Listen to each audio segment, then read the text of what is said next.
If you've ever seen a level like this, or like this, and you've wondered how the hell it was made, well, you're in luck because both of those are my levels, and I'm going to be showing you today how to use every single shader trigger to make some crazy effects.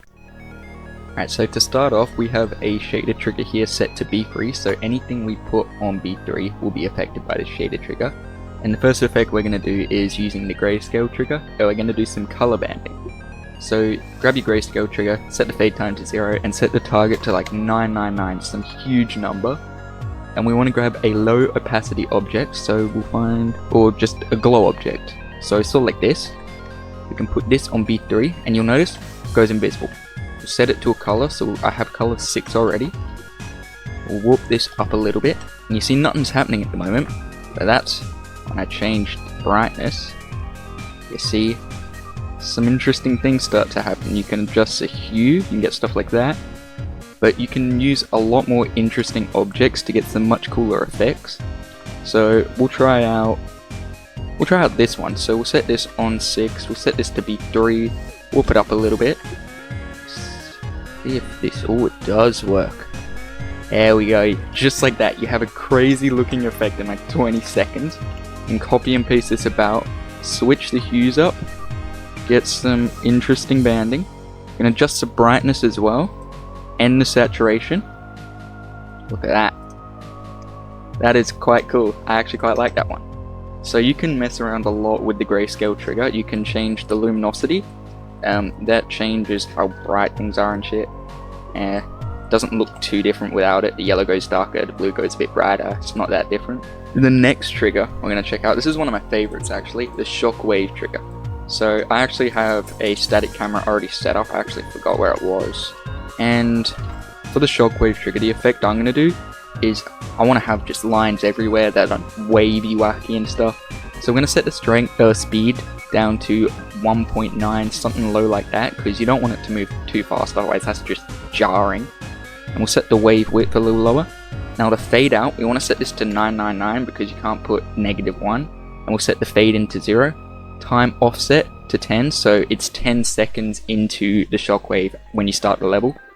And that is all the settings you need for the shockwave. Then basically just grab any object. We'll even just use this object, stretch it out into a line. That's what I'm going to do at least. And we'll just flip these around like this, and then set these to B3. Look at that. Looks like an event horizon. And if you click play, you can do that. Now, something I like to do as well is set the screen offset on the Y to max. And then occasionally I like to do it on the X as well, because then you see, you get some crazy stuff like this. This is just the creator point object, so it's pretty cool you can get stuff like that. Next up we have the pixelate trigger. This one, most people probably know what it does, but we'll just show it off anyway because I can do that. Just does this.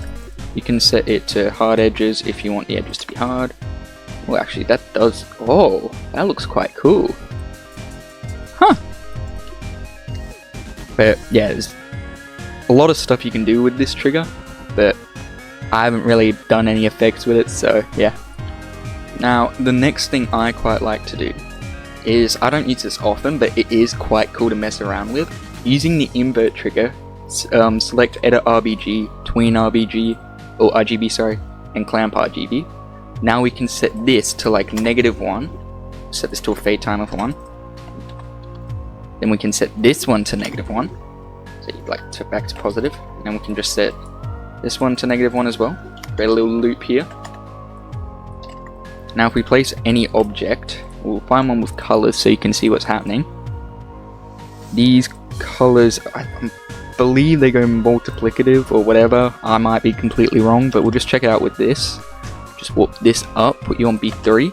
Now if we just let it play for a second, look at that. It has some really weird colors using the invert trigger. And using tweening and clamping, it gets rid of that weird gray section. So if we just turn off all of this, you'll see it like just flashes in between. Yeah, so that's the invert trigger, and those are most of the triggers that you can use to make some crazy effects. I didn't go over the chromatic glitch, but I guess I'll do that quickly. You can set the segment height really low and get some crazy stuff like this. You know, get some atmosphere up in here. Maybe just, you know, just like something like this. I'll move these in the middle. And it just looks cool. So, yeah, those are the triggers I use most of the time to get some like nice effects, nice backgrounds.